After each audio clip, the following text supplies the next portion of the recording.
السلام علیکم ورحمۃ اللہ وبرکاتہ۔ الحمد للہ رب العالمین والعاقبۃ للمتقین ولا عدوان الا علی الظالمین واشهد ان لا الہ الا اللہ وحدہ لا شریک له واشهد ان محمدا عبدہ ورسولہ بلغ الرسالہ وادى الامانہ ونصح الامہ وترکها علی المحجۃ البیضاء لیلها كنهارها لا يزيغ عنها الا اذا كان من الهالكين صلوات اللہ وسلامہ علیہ وعلى آلہ وعلى اصحابہ ومن اهتدى بهديه واستنى بسنته إلى يوم الدين وبعد. قال الله تبارك وتعالى في كتابه المجيد: واتبع السبيل من أناب إلي. وقال أيضا: وذكر فإن الذكرى تنفع المؤمنين. معزز ناظرین ومشاہدین وسامعین کرام، آج ایک نئے موضوع کے ساتھ آپ لوگوں کے سامنے ہم حاضر ہوئے ہیں، اور وہ موضوع ہے منہج سلف۔ اس موضوع پر ہم نے جس شخصیت کو دعوت سخن دیا ہے وہ کسی تعارف کا محتاج نہیں ہے، اور یہ جملہ روایتی نہیں ہے۔ عام طور پر ناظم پروگرام یا ناظم جلسہ کسی بھی شخصیت کے بارے میں یہ جملہ استعمال کر لیتا ہے کہ یہ کسی تعارف کے محتاج نہیں ہے۔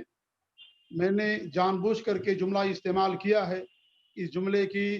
معنویت، اس کا شمول اور اس جملے کی جن جن چیزوں پر دعوت کرتا ہے جملہ، تمام چیزوں کو سامنے رکھ کر کے میں نے یہ جملہ شیخ محترم کے لیے استعمال کیا ہے۔ ممکن ہے کہ شیخ عوام کے اندر اتنا زیادہ معروف نہ ہو، لیکن اہل علم اور جو علماء ہیں ان کے درمیان شیخ کسی تعارف کے محتاج نہیں ہیں۔ شیخ محترم ابو رضوان محمدی حفظہ اللہ مہاراشٹر انڈیا میں مالیگاؤں سے تعلق رکھتے ہیں، اور آپ نے مالیگاؤں میں جامعہ احمدیہ مالیگاؤں یونیورسٹی ہے، وہاں سے آپ نے علم حاصل کیا اور فراغت تک تعلیم وہاں حاصل کی۔ وہاں سے تعلیم حاصل کرنے کے بعد شیخ محترم جامعہ سلفیہ بنارس تشریف لے گئے، اور وہاں تخصص کا 2 سال انہوں نے کورس کیا، اور وہاں سے فراغت کے بعد جامعہ محمدیہ منصورہ مالیگاؤں میں جو محسن جماعت خادم قوم ملت مولانا مختار احمد ندوی رحمۃ اللہ علیہ کا قائم کردہ ایک عظیم ادارہ ہے عالم اسلام کا، اس میں تقریباً 30-35 سالوں تک آپ نے تدریسی فرائض انجام دیے، اور استاد العقیدہ کے نام اور وہاں استاد العقیدہ سے مشہور ہوئے، اور جو ہماری جمعیت اہل حدیث ہے صوبائی مہاراشٹر، آپ باقاعدہ 15-20 سالوں تک اس کے امیر بھی رہے، اور جب آپ جامعہ احمدیہ میں استاد تھے تو باقاعدہ وہاں سے جو مجلہ نکلتا ہے مجلہ صوت الحق، آپ اس کے کئی سالوں تک مدیر تھے، اور آپ کی ادارت میں اس مجلے نے بہت کافی ترقی کی، اور بڑی علمی اور تحقیقی موضوعات اور مقالات شائع کرائے، اور شیخ کی تحریریں اور آپ کے اداریے بھی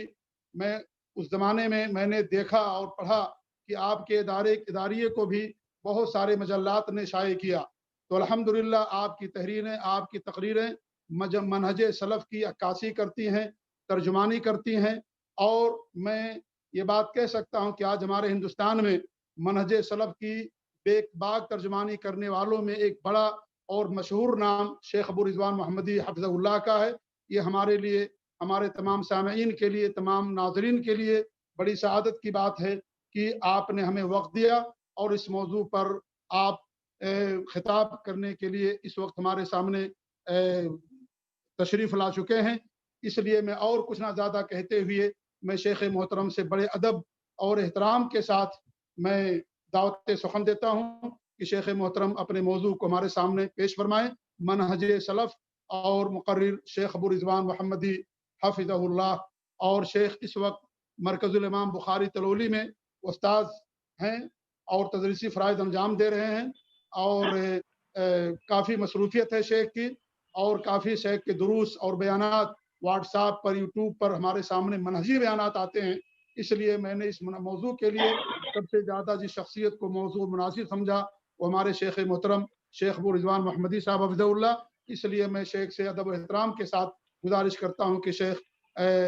اس موضوع پر ہماری رہنمائی فرمائیں اور منہج سلف کتاب و سنت کی روشنی میں، سلف کے اقوال کی روشنی میں منہج سلف کیا ہے، سلف سے کون مراد ہیں، ان کی خصوصیات کیا، ان کی ضرورت کیا ہے اور ان کی اہمیت کیا ہے، ان تمام موضوعات پر انشاءاللہ شیخ ہمارے سامنے سیر حاصل گفتگو کریں گے۔ اللہ تعالیٰ شیخ کے علم میں، عمر میں برکت عطا فرمائے اور شیخ سے ہمیں مزید استفادہ کرنے کی توفیق دامین۔ جزاکم اللہ خیر، والسلام علیکم ورحمۃ اللہ وبرکاتہ۔ وعلیکم السلام۔ نستعینہ ونستغفرہ ونعوذ باللہ من شرور انفسنا ومن سیئات اعمالنا، من یہدہ اللہ فلا مضل لہ ومن یضلل فلا ہادی لہ، واشہد ان لا الہ الا اللہ وحدہ لا شریک لہ،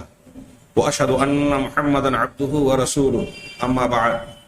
فاعوذ باللہ السمیع العلیم من الشیطان الرجیم،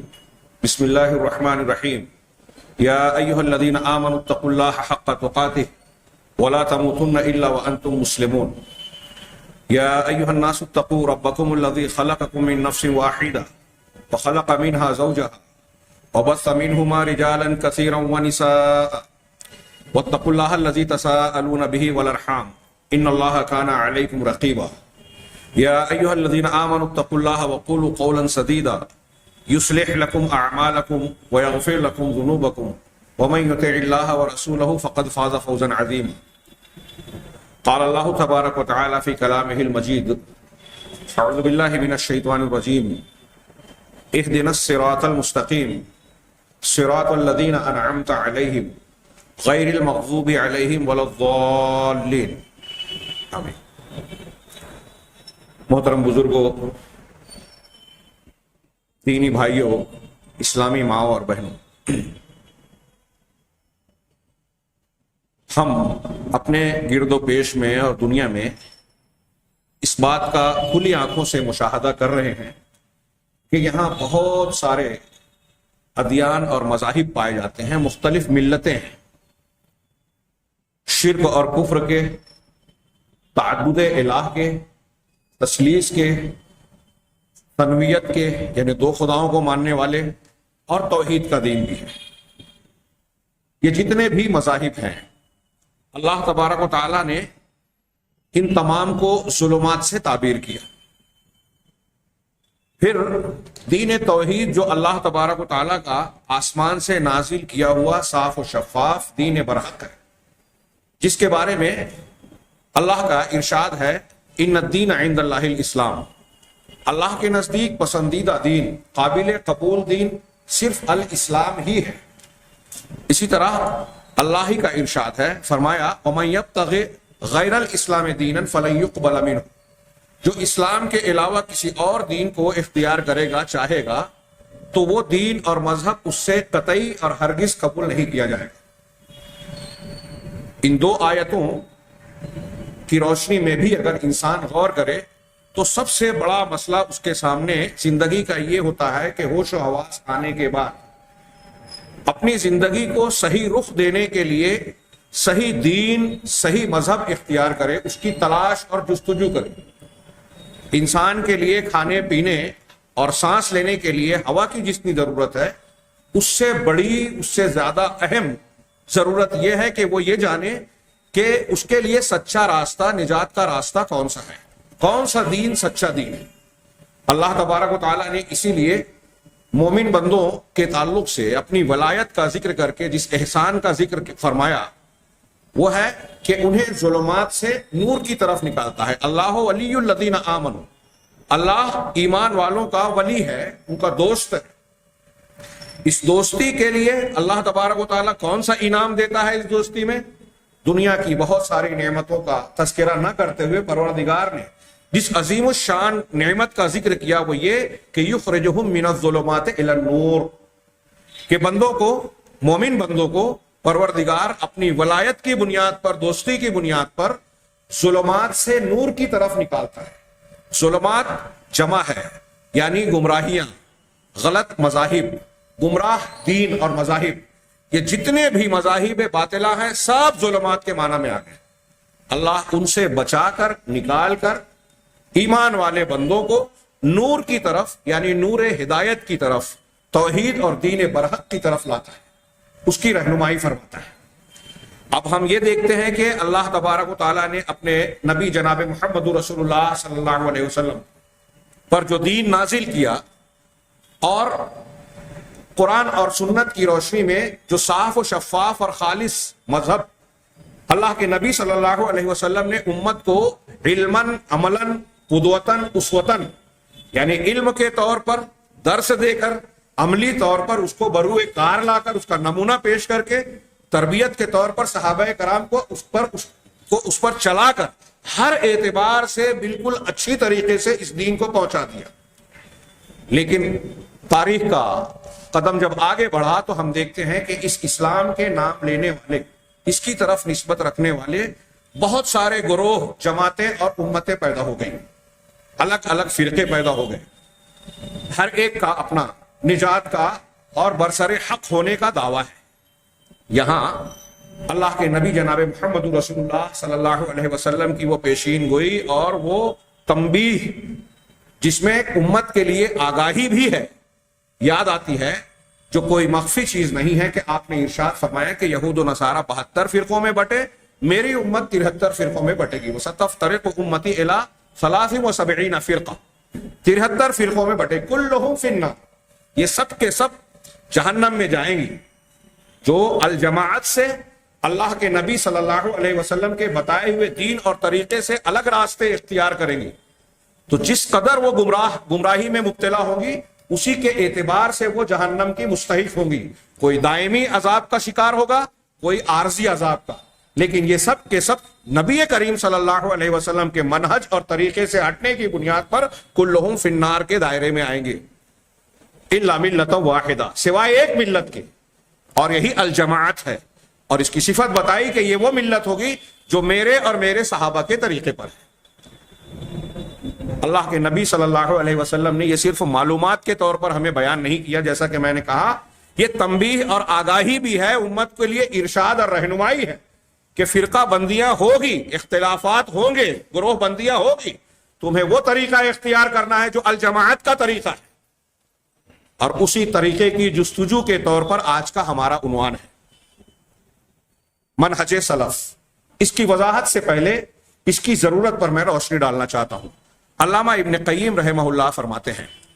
بڑا شاندار قول ہے ان کا، کہ فإن الکمال الانسانی مدارہ علی اصلین، طالبان حق کے لیے، وہ طالبان علم ہو یا عام افراد، ان کے لیے اس بات کو جو میں کہنے جا رہا ہوں اس کو اگر ذہن نشین وہ کر لیں تو یہ فیصلہ کرنے میں دیر نہیں لگے کہ ہماری زندگی کا سب سے اہم قضیہ، مسئلہ جس پر ہمیں سب سے پہلے سب سے زیادہ اور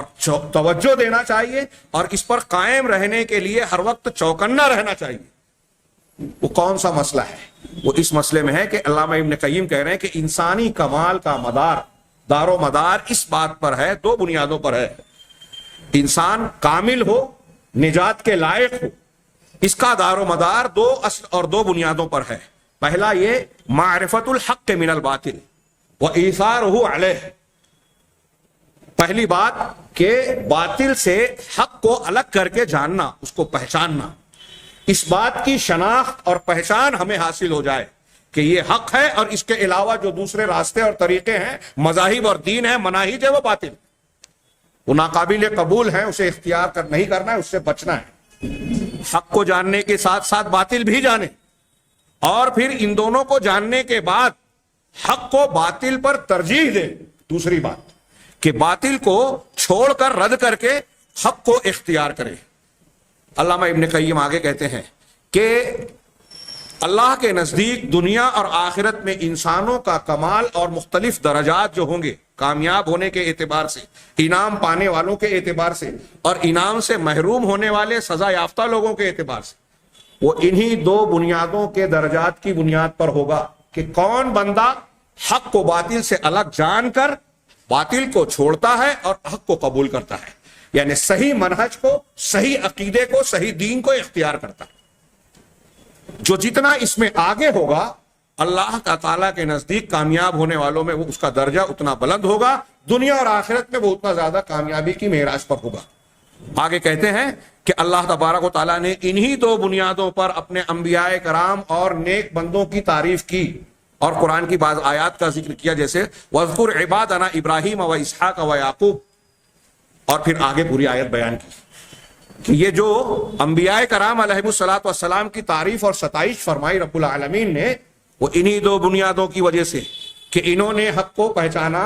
اللہ سے اخذ کیا، لیا اور اس کو قبول کیا، اور اس کے مقابل باطل جس شکل میں بھی آیا، جس حیثیت سے آیا، اس کا مقابلہ کیا، حق پر قائم رہے، اس پر استقامت کے ساتھ جمے رہے، منہج صحیح پر جمے رہے، اسی بنیاد پر ان کی تعریف ہے۔ علامہ معلمی التنکیل میں کہتے ہیں کہ ان مدار کمال المخلوق علی حب الحق و کراہیت الباطل، کہ مخلوق کے کامل ہونے، ان کے کمال کا دار و مدار اس بات پر ہے کہ وہ حق سے محبت رکھیں اور باطل کو ناپسند کریں، حق سے ہماری محبت ہو اور باطل سے ہم نفرت کریں، یہ انسانی کمال کے لیے ضروری ہے۔ علامہ ابن قیم رحمہ اللہ اور دوسرے علماء یہ بیان کرتے ہیں کہ اگر انسان اس کو اختیار نہیں کرتا، یہ اختیار نہ کرنے کی وجہ سے ہم دیکھتے ہیں کہ مختلف گروہ، مختلف فرقے اور مختلف باطل بنیادوں پر دوستی اور دشمنی کے معیار قائم ہوتے ہیں۔ ہم دیکھتے ہیں جو بدعتی ہیں وہ اپنی بدعات کی بنیاد پر کسی سے دوستی اور دشمنی کرتے ہیں، جس مذہب کا، جس مسلک کا جو خاص امتیازی موقف ہے، شان ہے، وہ اسی کو قبر پرستوں کو اپنا دوست سمجھتا ہے، تعزیہ پرستوں کو، رفض و تشیع کو اختیار کرنے والوں کو اپنا دوست سمجھتا ہے، دوسروں کو دشمن۔ یہ بات کیوں پیدا ہوتی ہے؟ اسی بنیاد کو ترک کرنے کی وجہ سے، اس لیے کہ شخصیتوں کا، حق کے مقابلے میں اگر لوگ شخصیتوں سے محبت کریں گے تو یہ خرابیاں پیدا ہوگی۔ اب ہمارے ہاں کسی امام کو قدامن کسی نے پکڑ لیا، کسی خاص گروہ کو کسی نے برسر حق سمجھ لیا یا اس کی عقیدت میں مبتلا ہو گیا، تو علامہ ابن قیم کہتے ہیں کہ تمہاری کسی چیز سے محبت تمہیں اندھا اور بہرا بنا دیتی ہے۔ اب اس سے محبت کی زیادتی کی بنیاد پر اس کے اندر اگر برائیاں موجود بھی ہیں، خطائیں، لغزشیں، قرآن و حدیث کی مخالفت پائی بھی جا رہی ہیں، تو آدمی اسے دیکھنے اور ماننے کے لیے تیار نہیں ہوتا۔ دنیا کے مختلف مناہج کے لوگوں کو جو اپنے اپنے منہج پر، اپنے اپنے مسلک پر، وہ اہل بدعت ہوں، روافض ہوں یا کسی بھی مسلک اور مذہب کو ماننے والے لوگ ہوں، سارے لوگوں کا یہی معاملہ ہے۔ لیکن اہل حق کا معاملہ یہ ہوتا ہے کہ وہ حق کی معرفت اس کی دلیل کی بنیاد پر کرتے ہیں اور دلیل کی اتباع کرتے ہیں، شخصیات کی بنیاد پر یہ طے نہیں کرتے کہ کون سی چیز صحیح ہے، کون سی باطل۔ ہم یہ منہج سلف کے اصولوں میں یہ بات انشاءاللہ پڑھیں گے۔ یہاں میں اس کے اسباب اور اہمیت بتا رہا ہوں کہ اس موضوع کو جاننے کی، سمجھنے کی، سیکھنے کی، اس پر گفتگو کرنے کی، اس میں وقت لگانے کی کیا اہمیت ہے۔ سب سے زیادہ اہم موضوع یہ ہے انسان کے لیے کہ زندگی کا سفر اگر ہم کو طے کرنا ہے تو پہلے یہ طے کرے کہ کس گاڑی میں سوار ہونا ہے، گاڑی سے مراد کس منہج پر، جو ہمیں اپنی منزل پر لے جانے والی ہے یا کسی دوسرے مقام پر پھینکانے والی ہے، کوڑا کرکٹ میں ڈال دینے والی۔ علامہ ابن تیمیہ رحمہ اللہ کی ایک بات یہاں جوڑوں کہ حق اور باطل دو چیزیں ہیں، حق صرف ایک ہے جو اللہ نے نازل کیا دین حق کی شکل میں، اور اس سے جو جتنا الگ ہوگا، منحرف ہوگا، وہ اتنا حق سے دور ہوگا، اتنا باطل پرست بنے گا۔ اب دنیا میں بہت سارے ادیان اور مذاہب ہیں، اور مسلمانوں میں اسلام کے ماننے والے جو مسلمان کہلاتے ہیں ان میں بہت سارے فرقے ہیں، اور ہر ایک اپنے آپ کو کل حزب بما لدیہم فرحون، قرآن نے کہا کہ ہر گروہ، ہر حزب، پارٹی اپنے پاس کی چیز پر مگن ہے، خوش ہے۔ کیوں خوش ہے؟ باطل کے ہوتے ہوئے ایک آدمی قبر پرستی کر رہا ہے اور اپنے آپ کو مسلمان بول رہا ہے اور سمجھ رہا ہے کہ میں حق پر ہوں۔ ایک آدمی جناب محمد رسول اللہ صلی اللہ علیہ وسلم کی سنتوں کو پامال کرتا ہے، تصوف کے سلسلوں سے جڑ کر اپنے مشائخ کی اتباع پیروی کرتا ہے، اندھا بہرا ہو کر قرآن و حدیث کی صریح مخالفت کرتا ہے اور سمجھتا ہے کہ میں برحق ہوں۔ باطل پر ہوتے ہوئے اپنے آپ کو صحیح سمجھنے کی وجہ کیا ہے؟ علامہ ابن تیمیہ نے یہاں اس موضوع کے جاننے کی اہمیت بتانے کے لیے میں نقل کر رہا ہوں یہ بات۔ علامہ ابن تیمیہ کہتے ہیں کہ باطل بہت سارے لوگوں کے سامنے پوری طریقے سے ظاہر نہیں ہوتا، اس لیے کہ اس باطل کے اندر کچھ شبہات ہوتے ہیں، آدمی کو غلط فہمی میں مبتلا کرنے والے کچھ شکوک و شبہات ایسے ہوتے ہیں، کیونکہ جو چیز باطل محض ہو، خالص باطل ہو، غلط بات ہو، جس کا بطلان باطل ہونا بالکل صاف صاف نمایاں اور ظاہر ہو، تو کوئی بھی آدمی یا کوئی بھی گروہ اسے اپنے لیے بطور قول کے اور بطور مذہب کے قبول نہیں کرے گا۔ اگر کسی انسان کو یا کسی جماعت کو یہ پتہ چل جائے، معلوم ہو کہ یہ باطل ہے، تو ظاہر سی بات ہے کہ وہ اسے اپنا مذہب اور مسلک نہیں بنائے گا۔ پھر کیوں بناتے ہیں؟ کہا کہ باطل اس وقت قبول کیا جاتا ہے، لوگ اس وقت اسے اختیار کرتے ہیں جب اس میں حق کی ملاوٹ اور آمیزش ہوتی ہے، جس کی وجہ سے آدمی کو دھوکہ ہوتا ہے۔ اسی لیے اللہ تبارک و تعالیٰ نے گمراہ کرنے والے ائمہ کو، یہود و نصارہ کو کہا لِمَ تَلْبِسُونَ الْحَقَّ بِالْبَاطِلِ وَتَكْتُمُونَ الْحَقَّ وَأَنْتُمْ تَعْلَمُونَ، کہ تم حق کو باطل کے ساتھ ملاتے کیوں ہو، اس کو خلط ملط کیوں کرتے ہو، اور حق کو چھپاتے ہو جانتے بوجھتے، علم رکھتے ہوئے تم حق کو چھپاتے ہو۔ یہ یہود کی صفت تھی، قرآن نے اس کا ذکر کیا۔ اور جب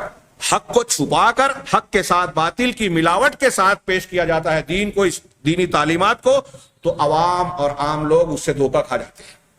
اور اس دھوکے میں اسے اختیار کر لیتے ہیں۔ اسی طرح علامہ ابن تیمیہ رحمہ اللہ ایک دوسری جگہ ارشاد فرماتے ہیں کہ باطل رائج نہیں ہوتا، وجود میں کبھی بھی باطل رائج نہیں ہوتا مگر اسی وقت جب اس کے ساتھ حق کو ملایا جائے، حق کی ملاوٹ ہو۔ مجموع الفتاوی میں یہ بات کہی۔ بدعت کے بارے میں وہ کہتے ہیں کہ کبھی بھی کوئی باطل محض نہیں ہوتا۔ جو لوگ بدعت اختیار کرتے ہیں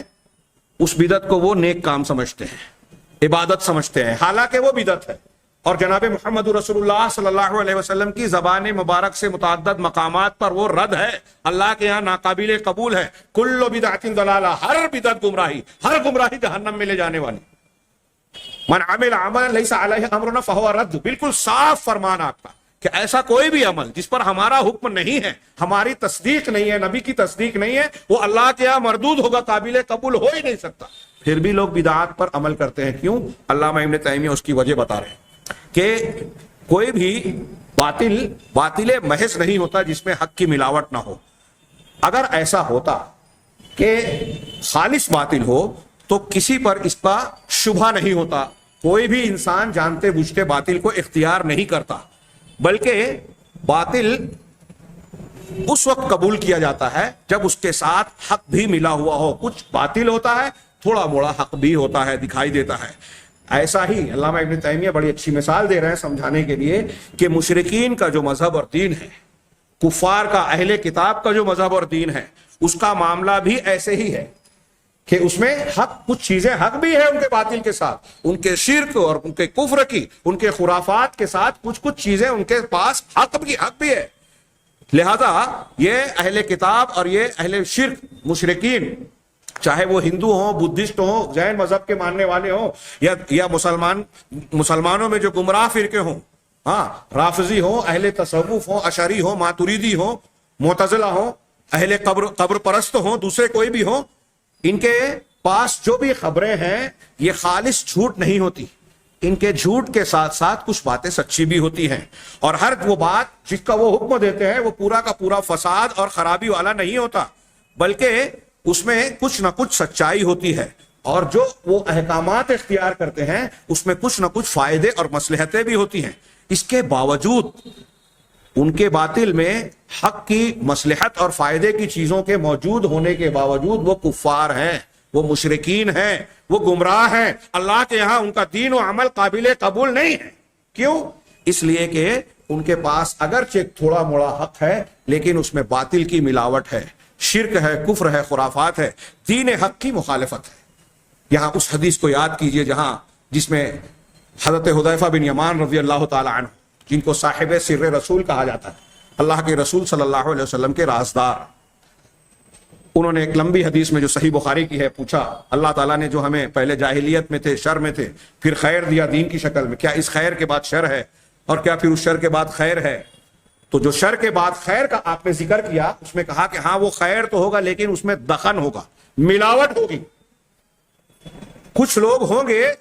جو اسلام کے دعوے دار تو ہوں گے، اسلام کی دعوت تو دیں گے، اللہ کے نبی صلی اللہ علیہ وسلم نے ان کی پہچان بتائی ہے حذیفہ کے سوال پر، یتکلمون بألسنتہم من جلدتنا، وہ ہماری ہی نسل کے لوگ ہوں گے، ہمارے درمیان کے ہوں گے، لمبی داڑھی، لمبا کرتا، اسلام کے حلیے میں مسلمان دکھائی دینے والے، یتکلمون بألسنتنا، ہماری ہی زبان میں بات کریں گے، قرآن حدیث کا حوالہ دیں گے، دین کا حوالہ دیں گے، دعویٰ کریں گے، لیکن وہ دعاتٌ علی ابواب جہنم، جہنم کے دروازوں کی طرف دعوت دینے والے ہیں۔ علامہ ابن تیمیہ اور ابن قیم کی جو بات میں نے نقل کی، اس کے بعد اس حدیث کو اور افتراق امت کے 73 فرقوں میں بٹنے والی حدیث کو جوڑ کر آپ سوچئے کہ ہمارے لیے یہ کتنا اہم اور ضروری مسئلہ ہے کہ جب گمراہیاں ہر طرف سے یلغار کی ہوئی ہیں، شیاطین الانس اور شیاطین الجن ہمارے دین حق کی دولت کو پامال کرنے، اس کے اندر باطل کی ملاوٹ کرنے کے لیے ہر طرف سے تلے ہوئے ہیں، یلغار کیے ہوئے ہیں، تو ہمیں اپنے اس دین حق کی پہچان حاصل کرنے کے لیے، اسے اختیار کرنے کے لیے اپنے عقیدے کو، اعمال کو، عبادات کو، اخلاق کو باطل سے بچانے کے لیے کتنا چوکنا، کتنا ہوشیار اور کتنا بیدار رہنا چاہیے۔ اس کے لیے ہر وقت اللہ کے دین کی جو اصل بنیاد ہے اس کی طرف رجوع کرنا چاہیے، قرآن و سنت کی طرف۔ علماء ربانیین قرآن و سنت کے دروس سے ہم کو رشتہ اور ناطہ کاٹنا نہیں چاہیے۔ اس تمہید کے بعد میں یہ بیان کرنا چاہتا ہوں کہ منہج سلف جو عنوان مجھے دیا گیا ہے، اس سے متعلق کچھ باتیں عرض کروں، اور ابھی اس عنوان کی ضرورت والی بات ختم نہیں ہوئی موجودہ حالات کے تناسب میں۔ میرے سامنے ایک مختصر کتاب ہے، شیخ محمد بن عبدالعزیز ابن محمد العقیل، جو جامعۃ الامام محمد ابن سعود کے فقہ مقارن کے مساعد استاذ، معاون استاذ، اور ایک تدریبی لجنہ کے رئیس بھی ہیں۔ ان کا یہ کتابچہ ہے السلفیہ حقیقتها وصلتها بالاسلام الصحیح، سلفیت اس کی حقیقت اور اسلام سے، صحیح اسلام سے اس کا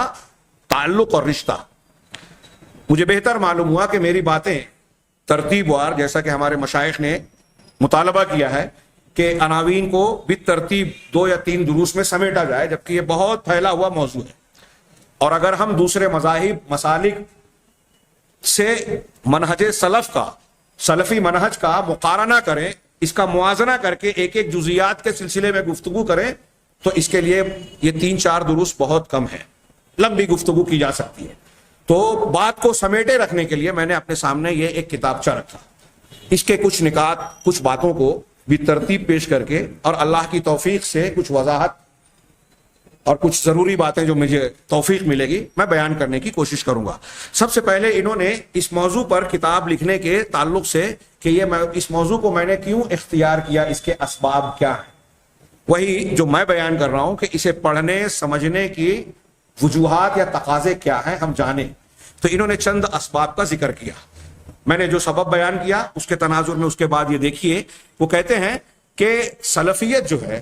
جس کو سلفی منہج یا سلفیت کہا جاتا ہے، یہ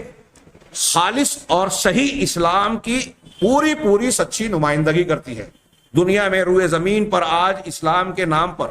جتنے گروہ اور فرقے پائے جاتے ہیں، دنیا کے کسی بھی خطے اور حصے میں،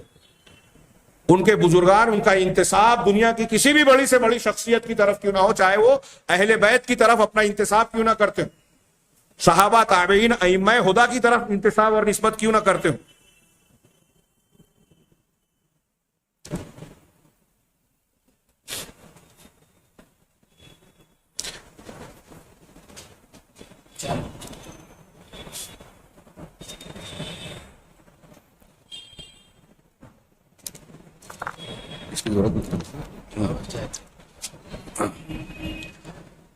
چاہے وہ جتنا بھی خوبصورت نام اور نعرہ اختیار کرتے ہوں، اگر وہ دین کی بنیادوں سے ہٹے ہوئے ہیں، منہج سلف سے برگشتہ ہیں، تو وہ گمراہی کے علاوہ کسی اور چیز پر سے متعلق نہیں ہے۔ ان تمام میں یہ عرض کر رہا ہوں کہ روئے زمین پر پورے سچے اور خالص اسلام کی نمائندہ جماعت اگر کوئی ہے تو وہی گروہ ہے جن کو ہم سلفی کہتے ہیں۔ ہندوستان میں ان کا مشہور نام اہل الحدیث ہے،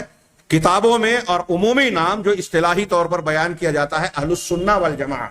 ہمارے یہاں یہ بھی وضاحت کر دوں، اہل سنت کے نام سے جو بریلوی حضرات، قبر پرست حضرات پہچانے جاتے ہیں، وہ اہل سنت نہیں ہیں، ہرگز نہیں۔ اہل سنت وہ جو سنت کو اختیار کرنے والے، جماعت جو صحابہ کے طریقے کو اختیار کرنے والے، ان کو حقیقت میں بریلوی اور عالم عرب میں قبوری کہا جاتا ہے، اہل البدع کہا جاتا ہے۔ اہل الحدیث، اہل السنہ والجماعہ، سلفی، اہل الاثر، یہ ایک ہی گروہ کے مختلف صفاتی نام ہیں، القاب ہیں۔ ابھی یہ بھی ہم آگے پڑھیں گے، جانیں گے کہ یہ نام مسلم یا مسلمان کے مقابلے میں اختیار نہیں کیا گیا، بلکہ اہل بدعت کے مقابلے میں بطور شناخت اختیار کیا گیا۔ تو سلفی منہج کو جاننا اس لیے بھی ضروری ہے، یہ ان کا پہلا نقطہ یہ ہے کہ اسلام کا جو منہج ہے، اصلی اسلام کا منہج، اس کی نمائندگی کرنے والا منہج سلفی منہج ہے، عقیدے میں بھی، شرعی طور سے شرعی احکامات میں بھی، دعوت اور دعوت کے طریقوں میں بھی، اور اخلاق میں بھی۔ ان میں سے ایک ایک لفظ کی اگر میں تشریح کروں تو ایک ایک کتاب کی ضرورت ہے کہ سلفی عقیدہ وہ عقیدہ پیش کرتا ہے جو قرآن و حدیث کا صحابہ کرام کا عقیدہ تھا۔ سلفی احکام و مسائل ان بنیادوں پر قائم ہے جو قرآن و حدیث کے اصولوں پر مبنی ہے، صحابہ کرام کے طریقے پر مبنی ہے۔ ان کی دعوت و تبلیغ کا طریقہ، دنیا میں آج بہت سارے لوگ ڈنکا بجاتے ہیں، ڈھنڈورا پیٹتے ہیں کہ ہم دین کا کام کر رہے ہیں، تشہیر اور اشتہار بازی سے کام لیتے ہیں، لوگ اس سے مرعوب بھی ہوتے ہیں۔ اتنی بڑی کانفرنس، اتنی بڑی تعداد اکٹھا ہو گئی، اخبار میں، وسائل اعلام میں، یعنی مختلف قسم کے جو میڈیا کے مختلف ذرائع ہیں، ان میں ان کا زیادہ نام آتا ہے، ان کا شور اور ہنگامہ چاہے جتنا بھی ہو، لیکن ان میں سے کسی کی دعوت سلفی منہج کے مقابلے میں روئے زمین پر آج کسی کی دعوت اللہ کے نبی صلی اللہ علیہ وسلم، انبیاء کے طریقے پر اور صحابہ کے طریقے پر آپ کو نظر نہیں آئے گی۔ انحراف ضرور نظر ہے، کچھ خوبیاں ہیں، کچھ حق ہے، ہر ایک کے پاس کچھ نہ کچھ ہوگا، جیسا کہ میں نے ابھی باطل بیان کیا، اور اگر کچھ حق، کچھ مصلحت، کچھ اچھائیاں نہ ہو تو ان باطل مذاہب کو رواج ہی حاصل نہ ہوگا۔ تو یہ کہہ رہے ہیں کہ عقیدے میں، شریعت، شرعی احکامات میں، دعوت میں، اخلاق میں، یہ تمام اعتبار سے سلفی منہج ہی وہ منہج ہے جو خالص اور صحیح اسلام کی نمائندگی کرتا ہے، مجسم تصویر پیش کرتا ہے۔ اور سلفی علماء کی جو بھی کوششیں ہیں، علماء سلفیین صحابہ کے عہد سے لے کر آج تک، اہل الحدیث اور علماء سلفیین کی جتنی بھی دینی کوششیں ہیں، وہ صحیح اسلام کی تعبیر اور اس کا بیان ہے، عقیدے کے معاملے میں بھی، احکام کے معاملے میں بھی، دعوت اور شرعی آداب کے معاملے میں بھی۔ یہاں میں ابو مظفر السمعانی کا ایک قول مجھے یاد آ رہا ہے، چاہے بے ربط ہی صحیح، انہوں نے ایک بڑی پیاری بات کہی کہ سلفیوں کی، اہل الحدیث اور اہل السنہ والجماعہ کے برحق ہونے کی ایک دلیل یہ بھی ہے، ایک پہچان یہ بھی ہے کہ آپ اللہ کے رسول صلی اللہ علیہ وسلم کے دور مبارک، صحابہ کرام کے عہد مبارک سے لے کر آج تک اہل الحدیث، اہل السنہ کے جتنے بھی ائمہ علماء کی عقیدے کی، احکام کی کتابیں اٹھا کے دیکھیں، خاص طور سے عقیدے اور منہج کی کتاب، آپ کو کسی زمانے کے کسی عالم کی بات، کسی علاقے کی، اگر وہ سلفی ہے، اہل السنہ والجماعہ سے تعلق رکھنے والا ہے، اہل الحدیث ہے، تو وہ افریقہ کا کوئی امام اور عالم کیوں نہ ہو، وہ عرب کے ممالک کا، بلاد عربیہ کا کوئی عالم ہو، یورپ میں رہنے والا، بسنے والا کوئی عالم ہو، ہندوستان، پاکستان کا، یا کسی بھی علاقے کا ہو، آپ عبارتیں الگ الگ پائیں گے لیکن باتیں سب کی یکساں ملے گی۔ عقائد میں آپ کو اختلاف نظر نہیں آئے گا، جزوی قسم کا کچھ اختلاف آ جائے۔ اس کے بالمقابل آپ اہل بدعت کے ہاں دیکھیں گے، ہمارے یہاں منکرین حدیث اور مخالفین اہل الحدیث یہ اعتراض کرتے ہیں کہ ان کے یہاں حدیثوں کی وجہ سے اختلاف ہے۔ روئے زمین پر جتنے مسلمان گروہ پائے جاتے ہیں ان میں سب سے کم اختلاف اہل الحدیث میں، اور عقیدے کا کوئی اختلاف آپ کو نظر نہیں آئے گا، جو ملے گا تو بہت جزوی قسم کا، بنیادی نہیں۔ صحابہ کرام سے لے کر آج تک، یہ کوئی معمولی بات میں بیان نہیں کر رہا ہوں، بہت اہمیت کی حامل بات ہے، علمی اعتبار سے، دلیل کے اعتبار سے۔ تو یہ کہہ رہے ہیں کہ سلفی علماء کی جتنی بھی کوششیں ہیں وہ ہر اعتبار سے خالص اسلام کا بیان ہے، اس کی تعبیر ہے، عقیدہ، عمل، احکام، آداب دعوت اور آداب و اخلاق، ساری چیزیں کہ اسلام کی تعریف بیان کرتے ہیں، اس کی تشریح کرتے ہیں، اسلام کے صاف ستھرے دین اور اس کے شرعی، اس کے احکامات کو بیان کرتے ہیں۔ سلفی علماء کا حاصل اور ان کی پونجی اور سرمایہ یہی ہے، آپ کو نظر آئے گا۔ لہذا سلفیت جب اسلام خالص کی نمائندہ ہے، سلفی منہج، تو اسے سیکھنا اور جاننا اس لیے ضروری ہے کہ اسے جانے بغیر آپ حق کو نہیں اختیار کر سکتے. روئے زمین پر حق کے باقی شکل آج اسی میں موجود ہے. جناب محمد رسول اللہ صلی اللہ علیہ وسلم کے اس فرمان کے مطابق کہ ایک طرف جہاں آپ نے کہا کہ یہ امت 73 فرقوں میں بٹے گی، لیکن دوسری طرف آپ نے یہ بھی کہا کہ میری امت کا ایک طائفہ ہمیشہ حق پر قائم رہے گا. وہ حق کیا ہے؟ قرآن و سنت، جو صحابہ کے فہم کے مطابق ہے. اس کی تشریح ہم آگے پڑھیں گے.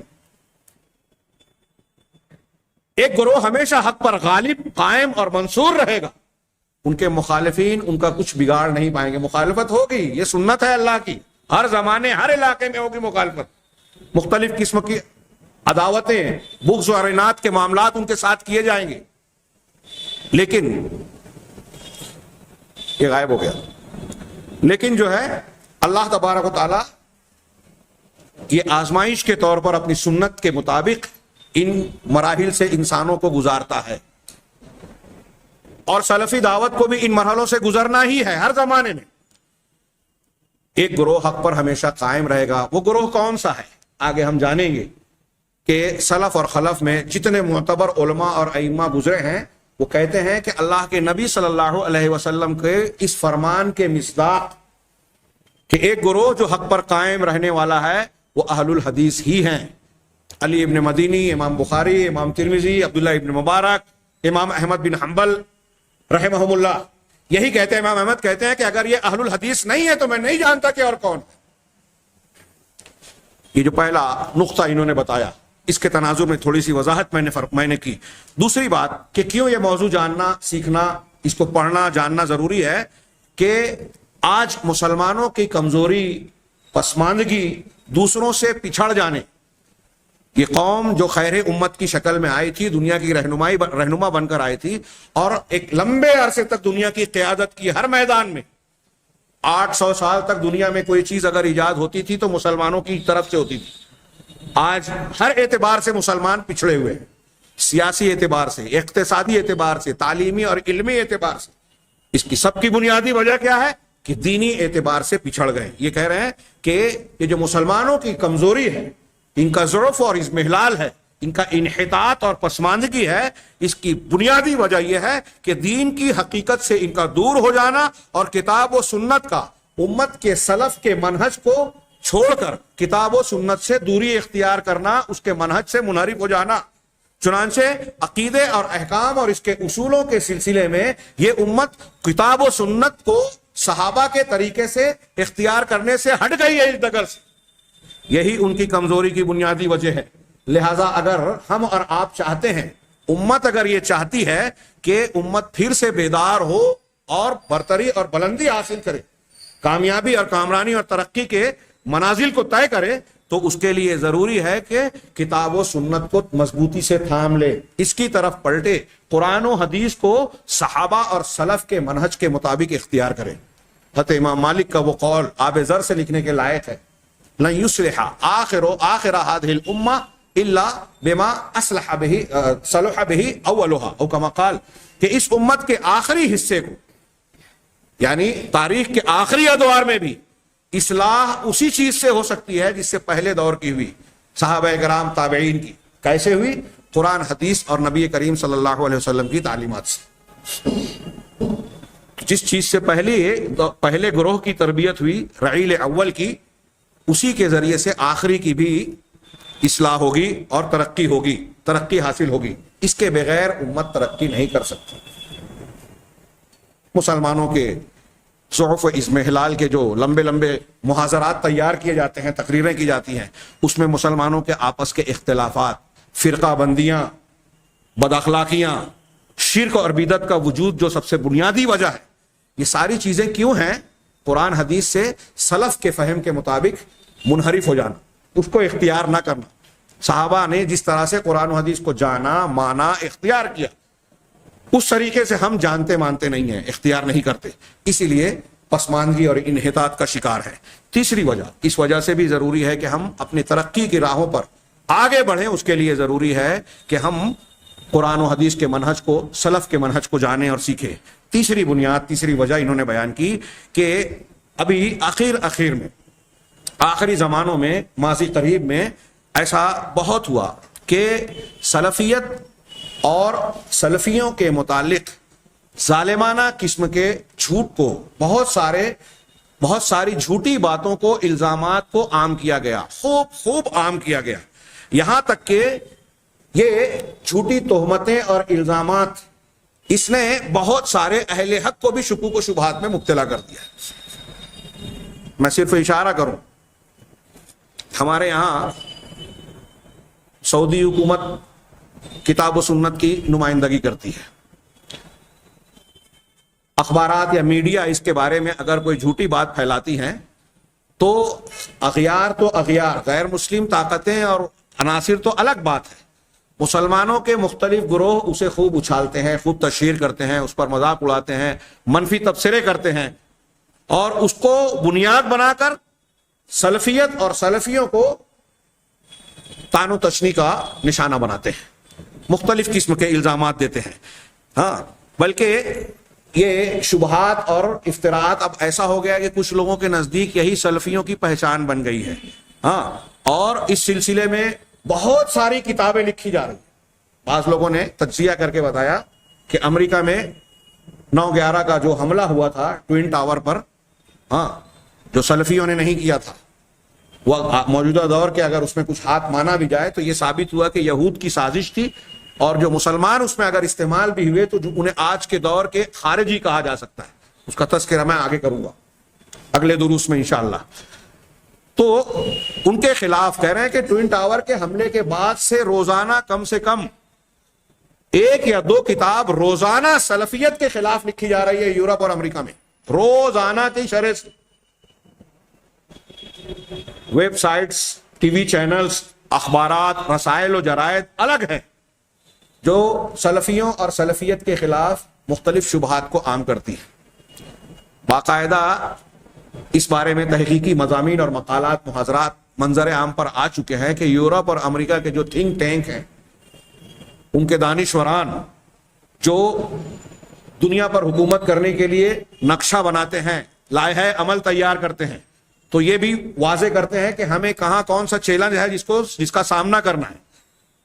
تو روس کے ٹوٹنے کے بعد سے پہلے سے بھی اسلام کو اپنا مقابل اور مد مقابل سمجھتے تھے، اور اس کے خلاف ان کی حرکتیں، سرگرمیاں ہوتی تھی، لیکن روس کے ٹوٹنے کے بعد سے اور پھر ٹوئن ٹاور کے بعد، واقعے کے بعد سے، حادثے کے بعد سے یہ کوششیں بہت تیز ہو گئی،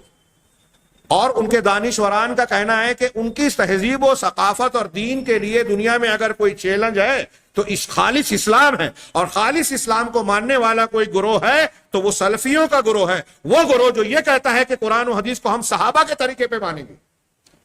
کئی مرتبہ منظر عام پہ آ چکا کہ یہودی علماء اور دانشوروں نے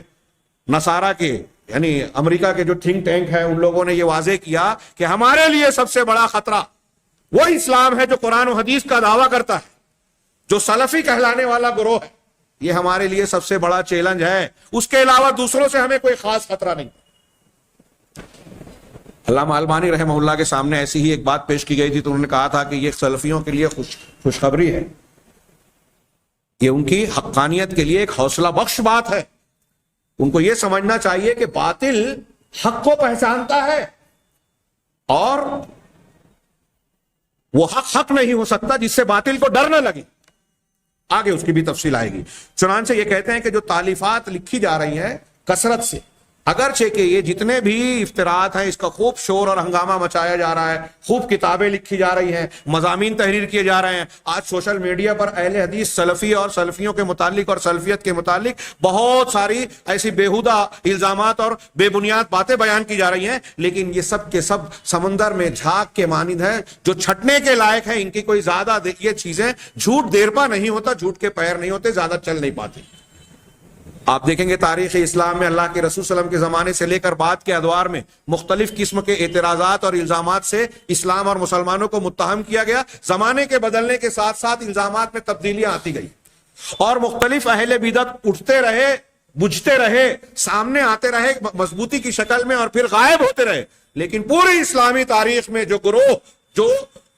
جماعت حق کے ساتھ ہمیشہ قائم رہی ہے، دعوت و تبلیغ کا فریضہ انجام دیتے رہی، وہ سلفیوں کا، اہل الحدیث کا گروہ ہے۔ کہ کبھی بھی ختم نہیں ہوئے، دنیا کے مختلف حصوں میں آپ کو کسی نہ کسی شکل میں، چاہے وہ کم تعداد میں ہو، ہر ملک ہر علاقے میں نظر آئیں گے. یہ اس کی حقانیت کی دلیل ہے. چنانچہ جب یہ کہتے ہیں کہ اگرچہ یہ الزامات سمندر کے جھاگ کے جیسے ہیں, کوئی طاقتور بنیاد نہیں رکھتے, ان کو اڑ جانا اور بہ جانا ہے, لیکن اس کے باوجود جب جہالت عام ہو گئی اور جاہل اور نادان لوگ ان افتراءات سے, ان الزامات سے متاثر ہوتے ہیں, تو ہر عالم دین, یہ انہوں نے خود لکھا کہ مجھ پر یعنی صاحب کتاب پر اور جو بھی سلفیت کا نمائندہ علماء کی شکل میں موجود ہے, ان تمام پر یہ لازم ہے, فرض ہے کہ وہ سلفیت کی حقیقت کو بیان کریں اور یہ بھی وضاحت کریں عوام کے سامنے کہ اسلام صحیح سے اس کا کتنا مضبوط اور گہرا رشتہ ہے. یہی اسلام صحیح کی صحیح تعبیر اور نمائندگی کرنے والا دین ہے. اور اس سے جوڑ کر جو الزامات اس کے ساتھ جوڑے جاتے ہیں سلفیت اور اہل حدیث, مسلک اہل حدیث سے متعلق, اس کو چھانٹ کر صاف کر کے لوگوں کے سامنے بیان کریں کہ سلفیت کا دامن ان داغ دھبوں سے صاف ستھرا ہے. لہذا اس بنیاد پر بھی ضروری ہے کہ ہم منہج حق اور منہج سلف کو جانے پہچانے. چوتھا سبب انہوں نے بیان کیا کہ عالم اسلامی کے مختلف علاقوں میں, خطوں میں کچھ ایسے اجرامی مجرمانہ سرگرمیاں اور حادثات رونما ہوئے جس کو سلفیت اور سلفیوں کی طرف منسوب کر دیا گیا. بڑے حیرت کی بات ہے, میں نے ابھی کہا اور یہ میں نے اپنے کئی خطابات میں تفصیل سے بیان کیا, سوالات اٹھائے کہ آپ دیکھیں گے کہ دنیا میں جو تحریکی کہلاتے ہیں, اخوانیین کی شکل میں, جماعت اسلامی کی شکل میں, یا ان کے پروردہ اور پیدا کردہ ان کی فکر کے سے متاثرین کی شکل میں, کچھ گمراہ فرقے ہیں جن کو آج ہمارے یہاں ہندوستان میں لوگ جانتے پہچانتے نہیں ہیں, جیسے دروز ہیں, عباسیہ ہیں, ازارقہ ہے, یہ خوارج کے مختلف فرقے ہیں. اور ان میں سے کچھ فرقے عالم عرب کے کچھ حصوں میں پائے جاتے ہیں. خوارج ہیں, ان کے خارجی فکر والے علماء عرب, آگے انشاءاللہ اگر بات آ سکی تو یہ بیان ہوگا کہ کبار علماء عرب نے کہا ہے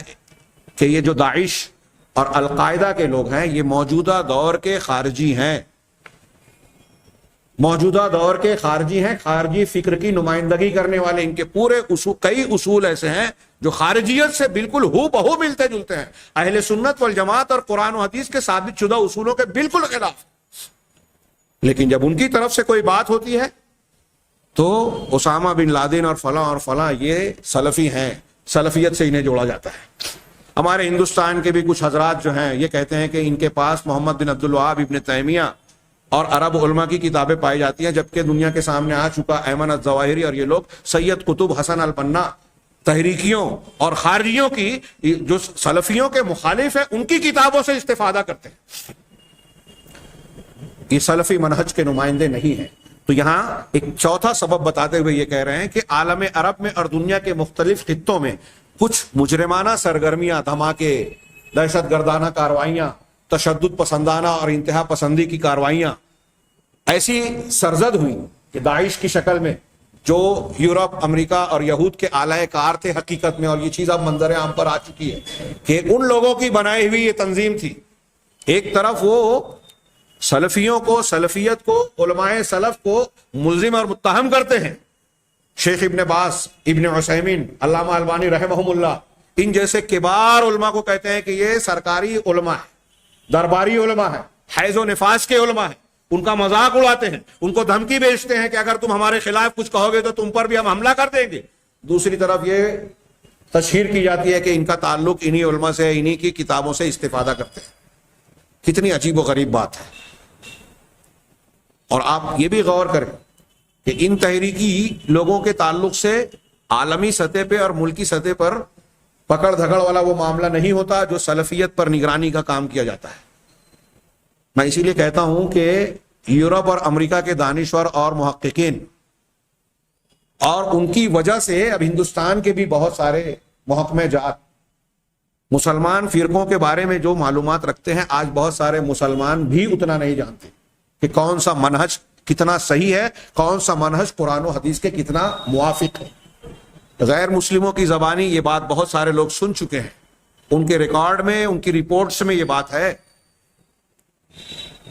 کہ نگرانی کی جائے مسلمانوں میں تو سلفیوں پر, اہل الحدیث پر. یہ کوئی ایسا نہیں ہے کہ اہل الحدیث سے یا سلفیوں سے خطرہ ہے, یہ تو دنیا کے لیے نعمت ہے. سب سے زیادہ امن کا پیغام اور امن کی تعلیم سلفیوں کے پاس ہے، اس لیے کہ یہ قرآن و حدیث کے سچے نمائندے ہیں۔ ان کے یہاں دہشت گردی، انتہا پسندی کی کوئی گنجائش نہیں۔ لیکن یہاں یہ انہوں نے وہی وجہ بتائی کہ جو مجرمانہ سرگرمیاں ہوئی ہیں عالم اسلام میں یا دوسرے علاقوں میں، شہروں میں، تو جھوٹ اور بہتان کے طور پر سلفیت اور سلفیوں کے سر اس کو منڈ دیا گیا، ان کی طرف اس کو منسوب کر دیا گیا، حالانکہ سلفیت اور سلفی ان چیزوں سے اسی طرح بری ہیں جیسے بھیڑیا یوسف علیہ السلام کے خون سے بری تھی۔ یہ ان کا جملہ ہے۔ اخوان یوسف نے آ کے حضرت یعقوب سے کہا تھا نا کہ حضرت یوسف کو خون آلود قمیص لا کے کہا کہ بھیڑیے نے کھا لیا، حالانکہ بھیڑیا اس جرم سے بری تھا۔ ایسے ہی سلفی اس قسم کے گناہوں سے، سرگرمیوں سے بہت دور ہے، ان کا دامن اس سے پاک صاف ہے، لیکن یہ سلفیوں کے سر منڈ دیا گیا۔ اس لیے بھی ضروری ہے کہ ہم یہ جانیں اور دوسروں کو یہ بتائیں کہ سلفیت اس قسم کی تعلیم نہیں دیتی۔ سلفیت مجرمانہ ذہنوں کی، مجرمانہ اعمال کی پرورش یا پشت پناہی کسی بھی حال میں نہیں کرتی۔ یہ قرآن و حدیث کی محبت اور امن کی تعلیم کو فروغ دیتی ہے۔ اس لیے بھی اسے سیکھنا، منہج سلف کو جاننا ضروری ہے۔ 5ویں نمبر پر انہوں نے یہ کہا کہ پرانا زمانہ ہو یا نیا زمانہ، سلفیت اور سلفیوں پر بہت بڑے بڑے مظالم ڈھائے گئے۔ کیسے کہ اس میں کبھی کبھی ان چیزوں کو، ان لوگوں کو سلفیوں میں شمار کر لیا گیا جو سلفی تھے ہی نہیں، ان باتوں کو سلفیت اور اہل حدیثیت میں شمار کر لیا گیا جو اہل حدیث کا یا سلفیوں کا مسلک اور موقف ہے ہی نہیں۔ ایسی کئی چیزیں کہا گیا کہ یہ سلفیوں کے ہیں۔ ہمارے یہاں کتنے ایسے الزامات ہیں، ہاں کچھ چیزیں تو ایسی ہے، میں بہت حیرت کرتا رہا، پڑھنے کے زمانے سے اب تک دیکھتا آیا ہوں، تو مشاہدہ یہ ہے کہ ہمارے یہاں جب مقلدین اور غیر مقلدین، یعنی اہل الحدیث کا مقلدین سے سابقہ ہوتا ہے، تو ان کے یہاں عوام کے طبقے سے لے کر جو جاہل سے جاہل ہے، وہاں سے لے کر ان کے یہاں جو اعلیٰ پیمانے کا علامہ کہلاتا ہے، ان سب کے اعتراض یکساں ہوتے ہیں، بے بنیاد، بے دلیل۔ سلفی حضرات صحابہ کرام کی توہین کرتے ہیں، گستاخی کرتے ہیں، حضرت عمر عثمان غنی کو نعوذ باللہ بدعتی کہتے ہیں، ائمہ کرام کے بارے میں برا بھلا کہتے ہیں، وہی رٹے رٹائے اور ایک دم ریڈی میڈ قسم کے الزامات۔ ان کا صاحب علم بھی دہراتا ہے اور جاہل بھی، جبکہ اس کی کوئی حقیقت نہیں۔ تو اس تناظر میں ان کا یہ کہنا بالکل بجا ہے۔ یہ میں نے ایک مثال کے طور پر بیان کیا۔ سیاسی سطح پہ، دینی سطح پہ، مسلکی معاملے میں، عقیدے کے معاملے میں، ہر معاملے میں سلفیوں پر انتہائی شدید ظلم کیا گیا، اس اعتبار سے کہ ایسے لوگوں کو سلفیت سے، ایسے عقیدے اور اقوال کو سلفیت سے جوڑا گیا جس کا سلفیت میں کوئی تصور اور وجود ہے ہی نہیں، یا پھر اس کی حقیقت کو بیان کرنے میں کوتاہی برتی گئی کہ سلفیت حقیقت میں ہے کیا۔ آج خود ہمارے یہاں بہت سارے اہل الحدیث جو اپنے آپ کو اہل الحدیث کہتے ہیں، ان کو اس مسلک اور منہج کی بنیادیں، اس کی باریکیاں، اس کی اصل معلوم ہی نہیں ہے۔ ہندوستان میں تو اہل حدیث کی پہچان کچھ لوگ سمجھتے ہیں رفع الیدین ہے، محکمے اور پولیس والے بھی یہی سمجھتے ہیں، جبکہ رفع الیدین کا نہ کرنا جو 4 ائمہ کے مقلدین کے گروہ ہیں اس میں صرف حنفی مسلک میں نہیں ہے۔ امام مالک کا مسلک کرنے کا تھا، لیکن مالکی آج اس کو نہیں کرتے، سمجھتے ہیں کہ ان کے مسلک میں نہیں ہے۔ امام شافعی کے ماننے والے کرتے ہیں، کوکن کے اور ساحلی علاقوں کے ہندوستان کے لوگ جو مقلد ہیں وہ بھی رفع الیدین کرتے ہیں، آمین بالجہر کہتے ہیں۔ یہ بنیاد نہیں ہے، اگرچہ یہ قرآن و حدیث کی سنت کی بنیاد پر ہم اسے سنت مانتے ہیں اور عمل کرتے ہیں، لیکن سلفیت کی بنیاد یہ نہیں ہے، اس کے بنیادی مسائل یہ نہیں ہے۔ انشاءاللہ اس کی بنیاد اور اصول ضابطے ہم اگلے درس میں سنیں گے انشاءاللہ۔ یہاں یہ بیان کرنا ہے کہ سلفیت کی حقیقت کو بیان کرنے کے سلسلے میں کوتاہی برتی جاتی ہے، لہذا اس ظلم کا دفاع کیسے ہوگا؟ حجت اور دلیل کی بنیاد پر، اور یہ دفاع کرنا شرعی فریضہ ہے، شریعت کا فریضہ ہے کہ آپ حق اور حق کے چہرے پر جو داغ لگا کر پیش کیا جا رہا ہے اس داغ کو صاف کرے۔ اسلام کے خلاف اگر کوئی اعتراض ہو رہا ہے، قرآن کے خلاف کوئی اگر شبہات پھیلائے جا رہے ہیں، نبی کریم صلی اللہ علیہ وسلم کی شخصیت کو داغدار کیا جا رہا ہے، تو اہل ایمان کا، اہل حق کا یہ پہلا فریضہ ہے کہ اس کو صاف ستھرا بنائیں۔ اور سلفیت کو مخدوش کرنے کا مطلب یہ ہے کہ آپ نبی کریم صلی اللہ علیہ وسلم کے دین کو داغدار کر رہے ہیں، آلودہ بنا رہے ہیں۔ لہذا دین کا ایک بہت اہم فریضہ ہے کہ اس کا دفاع کیا جائے، دلیل کے ساتھ، حجت کے ساتھ ہم کو جیسی طاقت اور قوت حاصل ہو، قلم کے ذریعے، زبان کے ذریعے سے، سمجھا بجھا کر، درس و تدریس کے ذریعے سے، چاہے جس ذریعے سے ہم اس کو صاف کر سکتے ہوں، سوشل میڈیا کے ذریعے سے، دیگر ذرائع ابلاغ کے ذریعے سے، کتابوں کے ذریعے سے، کتابچوں کے ذریعے سے، یہ شرعی فریضہ ہے، اپنی طاقت اور قوت کے مطابق یہ فریضہ انجام دینا ہوگا۔ ہاں، اور اس میں اہل حق کی نصرت اور ان کی مدد کرنا، یہ اولین اور اولین، انہوں نے اوجب و اوجب 2 مرتبہ لکھا، یعنی اولین اور اولین فرض ہے کہ آپ اہل حق کا تعاون کریں، ان کا ساتھ دیں، چھوٹے پیمانے سے بڑے پیمانے تک۔ لیکن افسوس کی بات یہ ہے، میں اکثر یہ بات کہا کرتا ہوں، ہم اپنے سماج میں، گھروں میں جو چھوٹے موٹے معاملات ہوتے ہیں اس میں اس مزاج کا فقدان پاتے ہیں۔ بڑی قلت ہے کہ 2 لوگوں میں جھگڑا ہو رہا ہے، 2 لوگوں کے کچھ اختلافات ہیں، نزاع ہے، آدمی سمجھ رہا ہے کہ یہ صحیح ہے، یہ غلط ہے، لیکن صحیح کا ساتھ دینے والا اور غلط کو غلط کہنے والا، یا اس کو حکمت و مصلحت کے ساتھ ہی صحیح روکنے والا کوئی نظر نہیں آتا، یا جو لوگ ہیں بہت کم نظر آتے ہیں۔ جب ہم چھوٹے پیمانے پر ایسے ثابت ہوئے ہیں تو یہ بڑے محاذ پر دین کا دفاع کرنا، دین کے پرنور اور صاف شفاف چہرے کو صاف کرنے والا فریضہ ہم کیسے ادا کریں گے، اپنے اندر ہمت کیسے جٹائیں گے؟ یہ ہمت پیدا کرنا ہے، اس لیے کہ یہ اولین فریضہ ہے مسلمانوں پر۔ اور اہل حق سلفیوں سے پرانے زمانے سے لے کر آج کے زمانے تک مختلف محاذوں پر اختلاف کیا گیا، اور اہل باطل نے سلفیت کو داغدار کرنے کے لیے، ان کو مٹانے کے لیے، کمزور کرنے کے لیے مختلف قسم کے لباس اور نقاب اوڑھ کر حق پر حملہ کیا، شبخوں مارا، اور عام لوگوں کو اس سے گمراہ کرنے کی بھرپور کوشش کی۔ لہذا اس التباس کو، غلط فہمی کو، الزامات کو دور کرنا، اس کو صاف کرنا، یہ ایک ایسا فریضہ ہے جو ہر مسلمان پر قطعیت سے اس کی طاقت کے مطابق عائد ہوتا ہے۔ ان سب کے علاوہ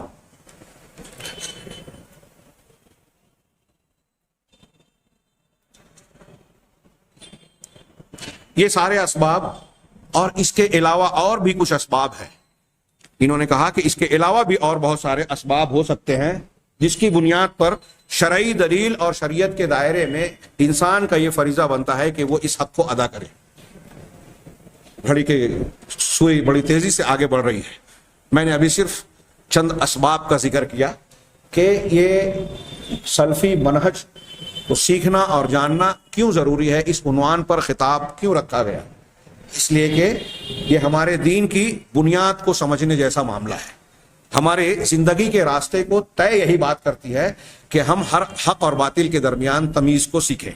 اب یہاں آگے انہوں نے بطور تمہید اس موضوع کی اہمیت پر مزید روشنی ڈالتے ہوئے یہ بات کہی کہ جو سلفی عقیدہ ہے وہ حقیقت میں نبی کریم صلی اللہ علیہ وسلم اور تمام صحابہ کرام رضی اللہ عنہم کا عقیدہ تھا۔ یہی اسلام حق ہے جس کو نبی کریم صلی اللہ علیہ وسلم لے کر آئے۔ نبی کریم صلی اللہ علیہ وسلم کا لایا ہوا خالص صاف ستھرا جو اسلام تھا، آج وہ جو محفوظ ہے، جو اللہ تعالیٰ کا وعدہ ہے کہ ہم نے قرآن کو نازل کیا، ذکر کو نازل کیا، اور اس کی حفاظت کرنے والے ہم ہی ہیں۔ تو قرآن کے ساتھ قرآن کی تشریح احادیث رسول، اور قرآن و حدیث کی تشریح صحابہ کرام کی تشریحات اور تفسیرات، یہ دین ہے۔ اللہ تبارک و تعالیٰ نے اس دین کی قیامت تک حفاظت کی ذمہ داری لی ہے، کیونکہ اب کوئی نیا نبی اور نئی شریعت آنے والی نہیں ہے، لوگوں پر اسی دین کی بنیاد پر حجت پوری ہونے والی ہے،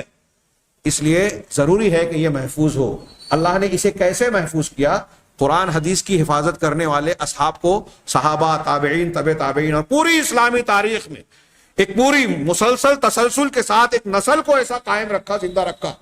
جو قرآن و حدیث کی خدمت کرتی رہے، اس کو سیکھے، سکھائے، عمل کرے، اور اس کے مخالفین کا رد کرے۔ بغیر مخالفین کا رد کیے ہوئے حق کی خدمت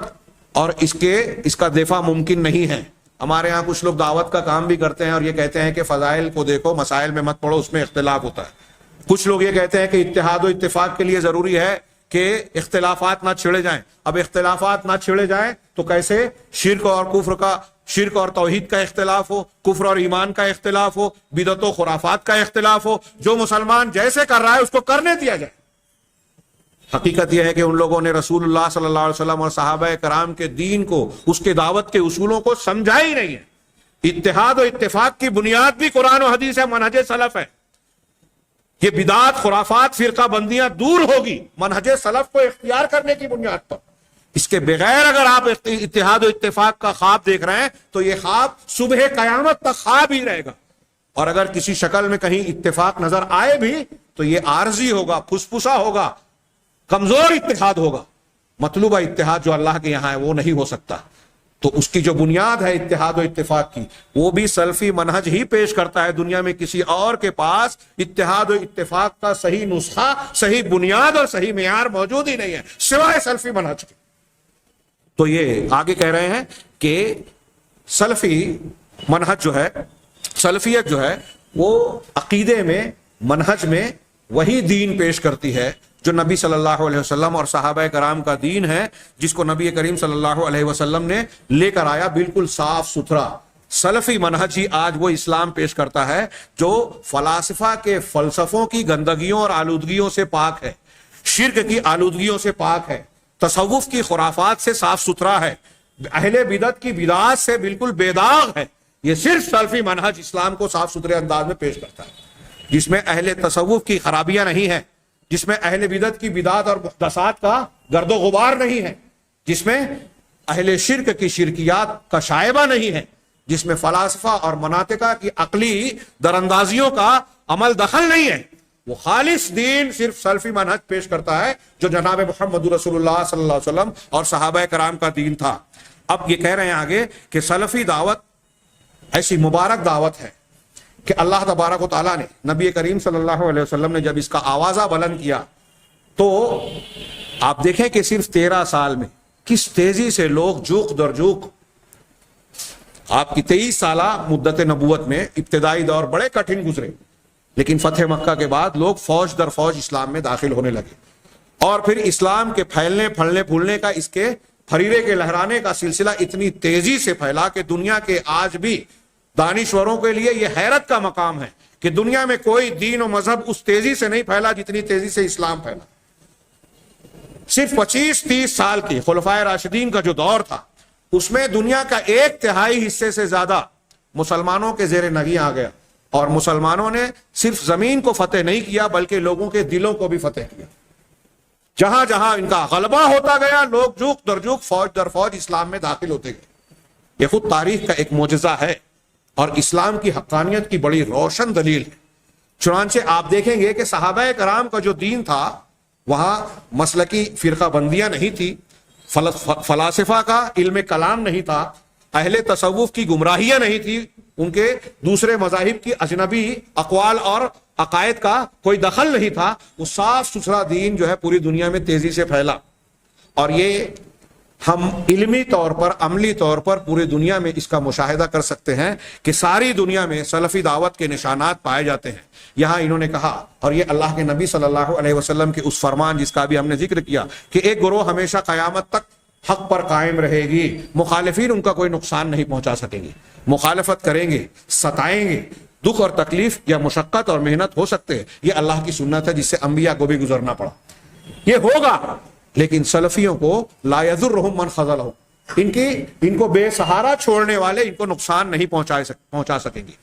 آگے یہاں کہہ رہے ہیں کہ جس بات پر ہم کو آگاہی حاصل کر لینا مناسب ہے یہاں اس مقام پر کہ یہ سلفی دعوت جس نے مختلف قسم کی مخالفتوں کو جھیلا ہے، اس کا سامنا کیا ہے، موجودہ دور میں بڑے سخت قسم کی مخالفتوں سے الجھی ہوئی ہے. ہم کو اس کا ادراک ہو یا نہ ہو، ہم اس کا شعور رکھتے ہو یا نہ رکھتے ہو، ارباب نظر، اہل علم اور امت کے باریکیوں پر نگاہ رکھنے والے اس کو خوب جانتے ہیں کہ آج کا دور سلفیت کے دشمنوں کی طرف سے شدید قسم کے حملوں کا دور ہے. خاص طور سے ماضی قریب سے ہم آج دیکھتے ہیں. یہاں سیاسی سطح پر ایک محاذ ہے، عالمی قوتوں سے لے کر مختلف ملکی اور مقامی طاقتوں کو ہم دیکھتے ہیں کہ وہ سلفی دعوت کے لیے چیلنج بنی ہوئی ہے، اس پر نت نئے طریقوں سے حملے کرتی ہے. کافر حکومتیں بھی اور بعض عربی حکومتیں بھی جن کا منہج الگ ہے، جن کا منہج ہم دیکھتے ہیں ایران، ہم دیکھتے ہیں شام، یہ رافضی ہیں، شامی نصیری ہیں. ہاں، یہاں اہل سنت والجماعت کو گزر نہیں ہے، مسجدیں بنانے کی اجازت نہیں ہے. کوئی اسلام کے شعار کا مظاہرہ کرے قتل کر دیا جاتا ہے. روز اہل سنت ایران میں قتل ہوتے ہیں, اس کا میڈیا میں کوئی تذکرہ نہیں ہوتا. احواز ایک پورا علاقہ ہے جہاں 1 کروڑ سے زیادہ عرب سنی موجود ہیں, جہاں فلسطین, بوسنیا, چیچنیا سے کم مظالم نہیں ڈھائے جاتے روافظ کی طرف سے اہل سنت پر. یہ میڈیا میں نہیں آتا. لیکن سعودی عرب میں نمیر ابو النمیر کو, جس نے